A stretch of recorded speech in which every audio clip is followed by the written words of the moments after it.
everyone, and happy October. Welcome to the very first X-Files-athon, taking a look back at one of the best TV shows in television history. One episode a day, finishing on Halloween night. So, let's begin with the very first episode entitled Pilot. This episode introduces us to our two main characters, the overly statistical Scully. Given the distances needed to travel from the far reaches of space, the energy requirements would exceed a spacecraft's capabilities. And the lovable conspiracy theorist Agent Mulder. And the marks are from some kind of test that's being done on them. And that maybe causes some kind of genetic mutation, which would explain the body that we dug up.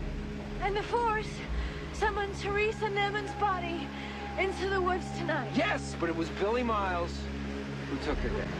Summoned by some alien impulse. That's it!